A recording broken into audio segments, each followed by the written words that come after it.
De início, eu queria ser um piloto da aeronáutica. Quando eu era jovem, lá em Limoeiro, terminando o ginásio, eu sabia que tinha que me orientar para uma profissão e eu pensei em ser piloto da aeronáutica, da Força Aérea Brasileira. Aí minha mãe disse, não, você não vou concordar com isso, que esses aviões da FAB caem muito. Então eu não perdi o interesse na aeronáutica e decidi então ir para o exército. Procurei a escola de cadetes que existia aqui no Ceará e fui lá, falei com o secretário, que era um sargento que estava recebendo as inscrições para entrar na escola de cadete. Eu imaginava que seria oficial do Exército. E ele disse, volte daqui a uma semana, depois que eu dei entrada no meu currículo. Quando eu voltei com uma semana, ele disse, infelizmente você não foi aceito. E eu disse, por quê?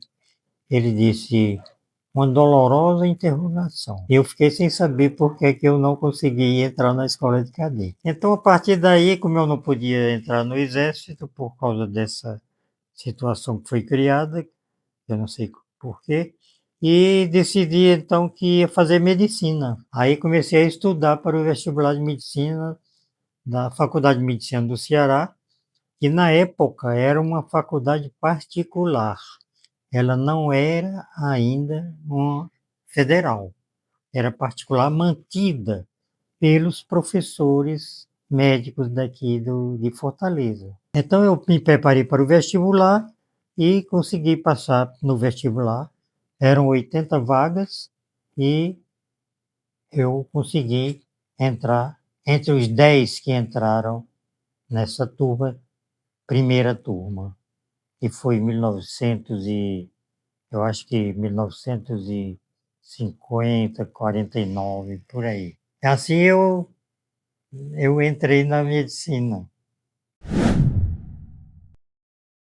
O início foi um pouco doloroso, porque já existia aqui há 6 meses um neurocirurgião, que eu não vou citar o nome, e quando eu cheguei, ele era o único da Terra. E eu resolvi procurá-lo para perguntar se nós podíamos trabalhar juntos, porque não existia nada aqui nessa especialidade.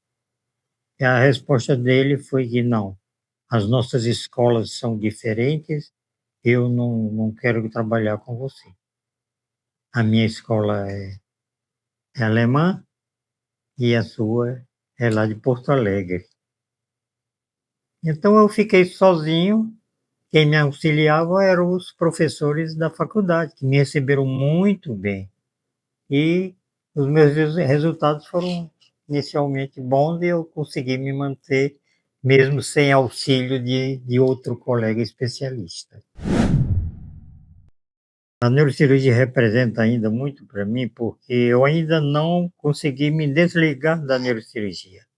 Não só por causa das amizades, colegas da sociedade, da Sociene, da Copneuro, que são grandes amigos, mas também porque ainda, vez por outra, estou entrando em cirurgia, porque eu tenho um filho, Daniel Figueiredo, que é neurocirurgião. E ele, vez por outra, telefona para mim, perguntando se eu posso dar uma ajuda a ele numa cirurgia que ele tem que fazer no dia seguinte. E eu sempre concordo e vou ajudar. De maneira que é desse jeito. Há 10 dias atrás eu entrei numa cirurgia com ele. Ele telefonou e perguntou se eu podia ajudá-lo e eu disse que sim, fui. Então, ainda hoje eu estou participando da neurocirurgia, apesar da idade, né? Porque a idade é um peso. A Sociedade nasceu de uma conversa entre eu, Edson Lopes e Adalberto Studart, filho falecido, que era o neurologista melhor na época daqui em Fortaleza. E nós tínhamos ido ao centro médico para uma reunião da Sociedade de Neuropsiquiatria. E essa Sociedade de Neuropsiquiatria, a maior parte dos membros eram psiquiatras. E no dia que nós conversar sobre esse assunto, era uma conferência sobre depressão. E então eu pergunto para o Edson Lopes e para o Adalberto Studart, essa conferência realmente é interessante, mas o que é que ela tem com nós neurologistas? Esse não é o tempo de a gente ter uma sociedade neurológica também? E eles concordaram. E a partir daí nós lançamos a ideia de fundar a Sociedade Cearense de Neurologia e Neurocirurgia. Realmente eu consegui introduzir muitas técnicas novas aqui no Ceará e no Nordeste. Isso depois que eu voltei do meu estágio de 1 ano lá em Nova York, no College of Physicians and Surgeons, no setor de cirurgia neurológica da Universidade de Columbia, em Nova York. Então, a partir desse estágio que eu fiz em Nova York, foi 1 ano que eu levei, inclusive, a minha família toda nesse estágio, em 1964, e eu vi técnicas que eram absolutamente novas lá e que eu trouxe para cá.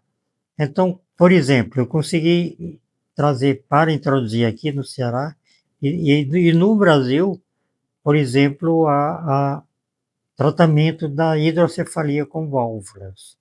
Era uma coisa que praticamente não existia, porque quando eu estava lá, eu assisti o lançamento da válvula de hidrocefalia. Até o médico que estava lá, que era também, junto com o inventor, que era o Dr. Holter, eles me ofereceram para trazer 2 válvulas sem ônus e eu só pagaria se tivesse alguém que pagasse aqui. Então eu trouxe, não foram 2, foram 3 válvulas, introduzi a cirurgia da válvula. Eu digo para você que praticamente no Brasil. E se não foi no Brasil ainda, mas com certeza que em todo o Nordeste ninguém fazia ainda a cirurgia da hidrocefalia com válvulas.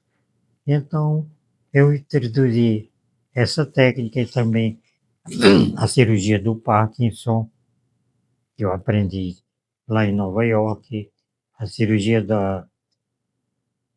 dos aneurismas da medula espinhal e outras técnicas também, que foram várias que eu introduzi quando voltei de Nova York. Na neurocirurgia, principalmente, eu consegui coisas que qualquer um neurocirurgião pode desejar e nem sempre consegue.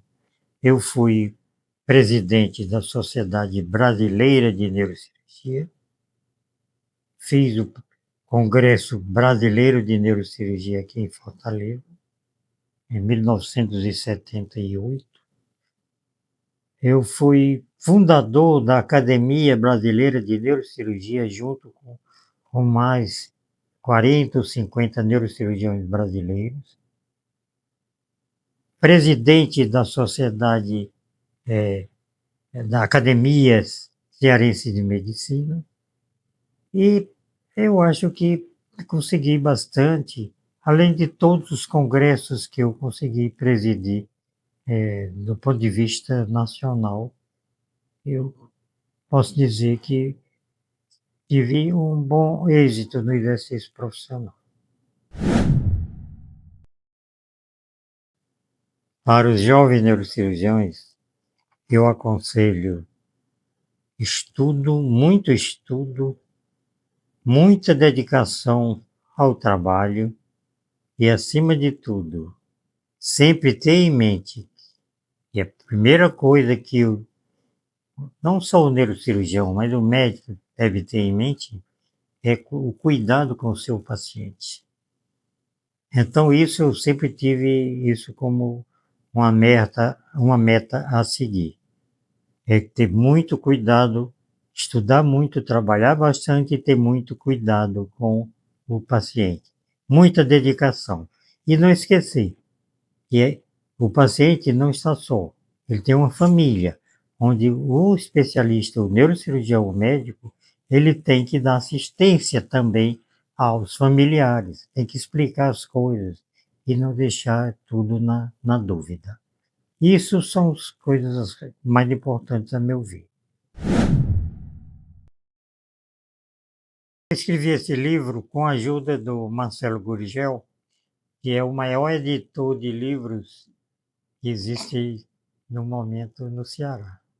Ele já deve ter editado, entre edição e escrito, mais de 100 livros. E então esse livro saiu e conta toda a minha vida, desde o início até o exercício profissional, com muitos detalhes. E esse livro, esse volume aqui, eu vou deixar oferecendo a um dos associados da SOCENE. Fica aqui com a Leila, e a Leila se encarrega de fazer o sorteio, achar quem deve receber o livro. Eu só tenho que agradecer essa iniciativa da SOCENE de me entrevistar e dar essa oportunidade de eu transmitir alguns conselhos para os jovens neurocirurgiões e também ao conhecimento daqueles que têm interesse em saber como foi o doutor Jaci Figueiredo na neurocirurgia cearense e até brasileira. Então, eu agradeço ao colega Wagner Leonel por essa oportunidade. Um abraço para ele e para todos os membros da diretoria da SOCENE.